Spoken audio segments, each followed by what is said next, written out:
Welcome to the channel, where we break down complex financial products and give you the insights you need to make informed investment decisions. Today, we're diving deep into the Eaton Vance Enhanced Equity Income Fund 2, also known by its ticker symbol EOS. Whether you're a seasoned investor looking for steady income or a new entrant into the financial markets, this could be a fund worth considering. Stick around as we discuss its history, performance, and whether it deserves a place in your portfolio.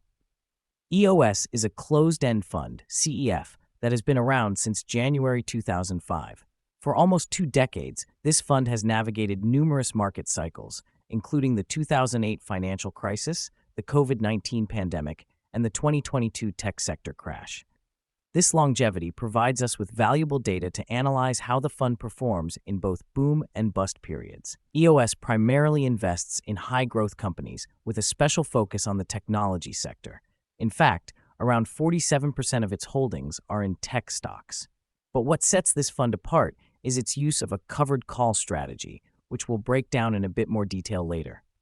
For those of you looking for an income-generating asset, EOS might be appealing, especially with its current distribution yield of 8.52% paid monthly.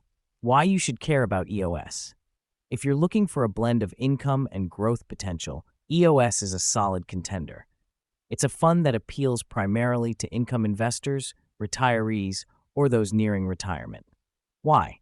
It offers a consistent income stream without the need to actively manage when to sell or how much to sell. Plus, the covered call strategy it uses helps cushion against some of the volatility that comes with investing in high-growth sectors like technology. Performance and distribution history. Let's go back a little. In our previous review of EOS, we noted that it was yielding 7.5% in early January 2024. Fast forward to now, and the fund's distribution has increased by 32%, pushing the yield to 8.50%, despite the price appreciating by nearly 14%.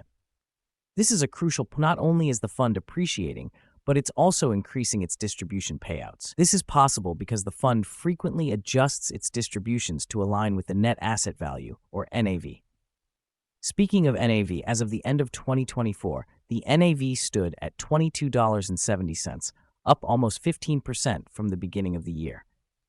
Historically, the fund has distributed over $26 per share in dividends since its inception in 2005, while maintaining or slightly growing its NAV. This means that the fund has been able to generate a lot of income without significantly eroding its capital base, a good sign for long-term investors. What's inside the fund? EOS is heavily concentrated in the technology sector, but it also has decent exposure to other industries like consumer cyclicals, healthcare, financials, and industrials. Its top 10 holdings account for about 60% of its total assets. As of July 2024, some of the major names in its portfolio include big tech companies like NVIDIA, Microsoft, Alphabet, Amazon, and Apple. Other sectors are represented by companies like Eli Lilly in healthcare and Broadcom in semiconductors.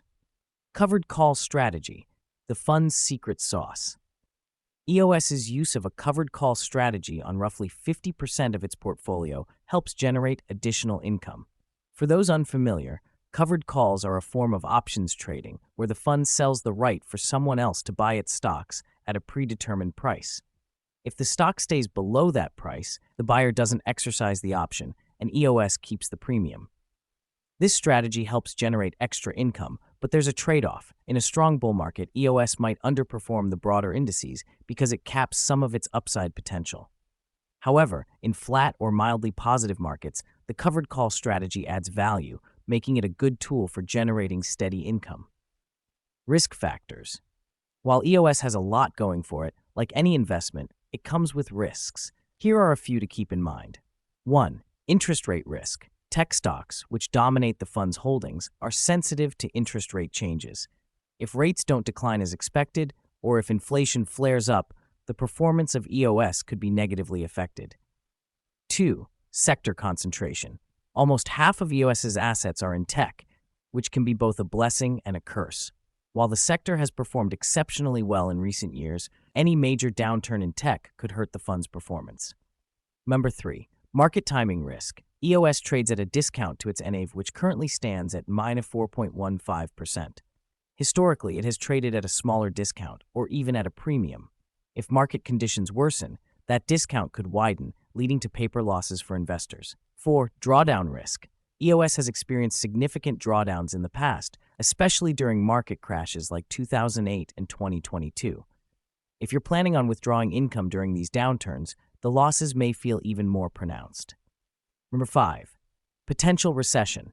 There's still some risk of a mild recession in 2025, which could impact both the NAV and the distribution rate of the fund. However, most analysts expect any downturn to be relatively shallow, meaning it might not have a long-lasting impact on EOS. EOS versus the broader market. When comparing EOS to the broader S&P 500, you'll notice some trade-offs. Over long time periods, EOS has lagged slightly behind the S&P 500 in terms of growth, around 0.25% to 0.75% annually. However, the fund's focus isn't purely on capital appreciation. It's also designed to generate a reliable income stream, which is something the S&P 500 can't offer in the same way. The S&P 500 has a dividend yield of less than 1.3%, while EOS offers a much more substantial yield of 8.50%. Additionally, EOS tends to have smaller drawdowns during market crashes. For example, during the 2008 financial crisis, EOS's maximum drawdown was slightly less severe than that of the S&P 500. Distribution coverage. Is it sustainable? EOS's current distribution rate is not fully covered by its net investment income, meaning the fund relies on capital gains to make up the difference. That might sound alarming, but it's not uncommon for equity-focused funds. Keep in mind that many of the stocks in EOS's portfolio are growth stocks, which often don't pay significant dividends. Instead, the fund relies on the appreciation of these stocks and the income generated from its covered call strategy. In good years, this strategy works beautifully, allowing the fund to maintain or even grow its NAV while paying out high distributions. However, in down years like 2022, the fund might dip into its return of capital to cover the distribution. While this can erode NAV over time, EOS has proven resilient, bouncing back after multiple crises since its inception. Is EOS right for you? If you're a total return investor focused on maximizing capital appreciation, EOS might not be for you. The fund's income-oriented strategy means that it's likely to lag behind pure growth plays in strong bull markets. But if you're looking for a reliable income stream and are okay with giving up some upside for that stability, EOS could be a strong addition to your portfolio. For existing shareholders, we rate EOS as a hold. If you're considering adding it to your portfolio, we suggest dollar-cost averaging your purchases to take advantage of potential market volatility. Final thoughts. EOS has proven itself to be a resilient, income-generating asset over the long term. It's survived multiple market downturns and has continued to provide a high level of income while maintaining its NAV. The fund's focus on high-growth stocks and its use of a covered call strategy make it a compelling option for income investors, retirees, or those nearing retirement. While it's not without risks, especially given its heavy exposure to the tech sector, its ability to generate a consistent income makes it a valuable tool for those looking to bolster their income portfolio. As always, make sure to assess your risk tolerance and financial goals before making any investment decisions. Thanks for watching, and if you found this video helpful, don't forget to like, share, and subscribe for more content on income-generating investments and stock market analysis. Until next time, happy investing.